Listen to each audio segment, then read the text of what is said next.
Happy Thursday, everyone. I hope you're ready for a great weekend.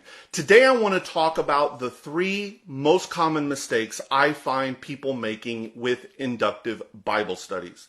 Now, some of you may be even saying, what's an inductive Bible study?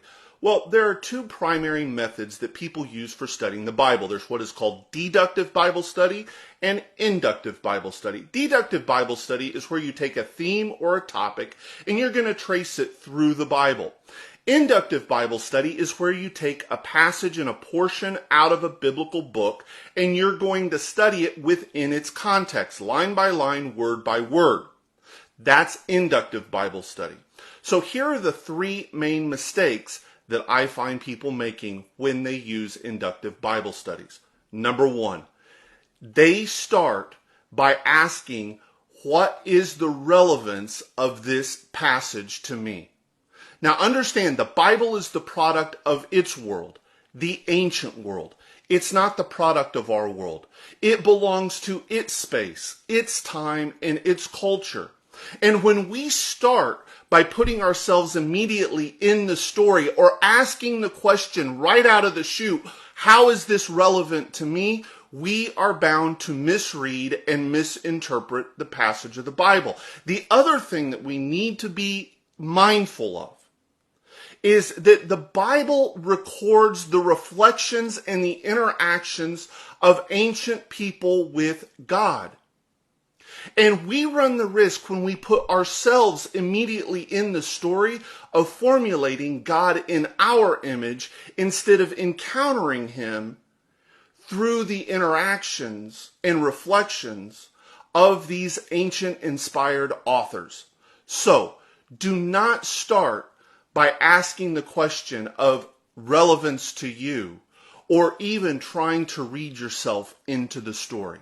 Mistake number 2.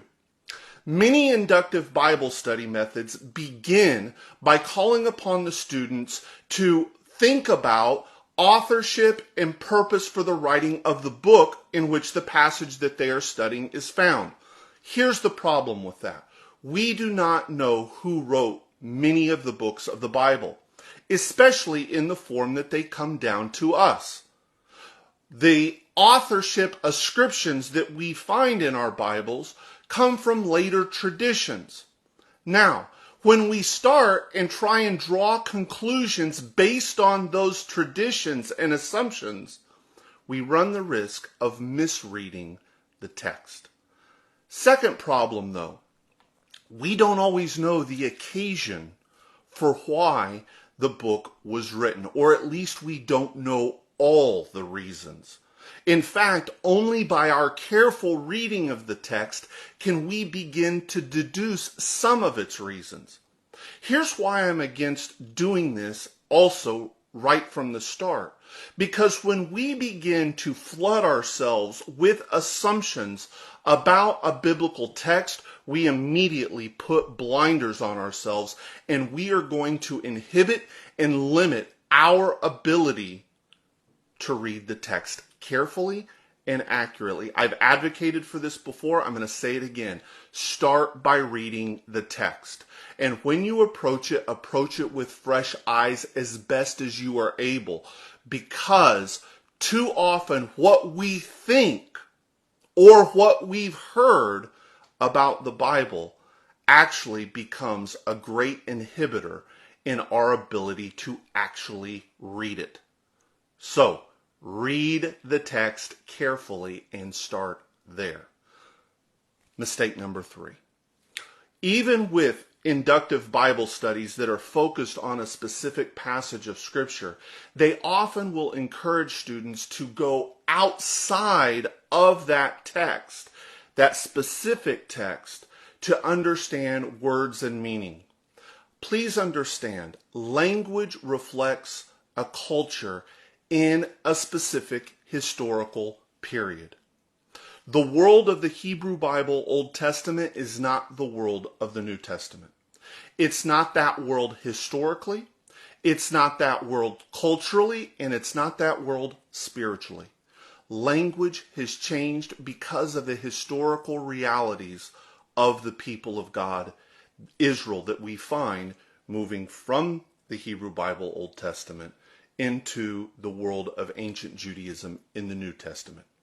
And when we take language that we find in the New Testament, whose context culturally and spiritually is ancient Judaism, not ancient Israel, and we jump into the Old Testament and try and find ideas or commonality or basically a language map to interpret it, we are going to misinterpret it. And that's also why to really understand a passage or a portion of Scripture, we need to understand it within its time, in its space, and in its culture. And part of that culture is language. And that is what is going to drive us to even looking and considering sources outside the biblical text to help us understand the language within the biblical text. When we isolate ourselves just to the Bible itself, we also run the risk of interpreting its language through our language grid and prism. So, these three mistakes: reading yourself into the text, starting with authorship and intent of book, and also reading it within the vocabulary of the total Bible. Those three mistakes seek to avoid. How do you avoid them? First and foremost, you read the text carefully, asking what was said. Second, you ask what was meant by what was said. And that means that you focus on the spatial, historical, cultural, and spiritual realities within that book and within the historical period of that book. Stay tuned next week, because I've actually been asked by a lot of people to talk a bit about my own journey in studying the Bible. I don't talk about it a lot, but I'm going to share it with you next week, so you don't want to miss that. Also, don't forget to check out the Windows into the Bible podcast, where we have a lot of great teaching and insight and even interviews that will help you understand the world of the Bible so that you can understand the words of the Bible. And don't forget, if you haven't already, go to windowsintothe.bibleuniversity.com and sign up for our free course on the Lord's Prayer, and also to gain access, all free, to the conference that we had in June on ancient Judaism and archaeology as a backdrop to reading the New Testament. Have a great weekend, everybody, and we'll see you back here next week.